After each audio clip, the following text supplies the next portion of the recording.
সালাত যখন শেষ, কাজে নেমে পড়ো। কাজে কোনো লজ্জা নাই, পরিশ্রমে কোনো লজ্জা আছে? যিনি রিক্সা চালায় এতে তার কোনো লজ্জা আছে? দিনমজুর, কুলি, ঠেলা গাড়ি চালায়, ছোট্ট ব্যবসা করে, এতে কোনো লজ্জা আছে? লজ্জা নাই। খেয়াল রাখবেন, লজ্জা হচ্ছে অলসতায়। লজ্জা কিসে? বিষ্ণু ঈসা ইসলাম বলেছেন, নিজ হাতে উপার্জিত খাবারের চেয়ে, অর্থের চেয়ে শ্রেষ্ঠ খাবার পৃথিবীর কোনো মানুষ কোনোদিন ভক্ষণ করে নাই। চিল্লায় কোন সুবহানাল্লাহ।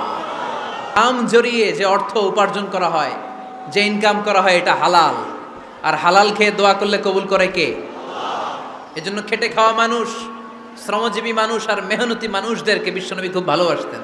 তারা বিশ্বনবীর বন্ধু আর বিশ্বনবী ছিল তাদের বন্ধু। সুবহানাল্লাহ পড়েন।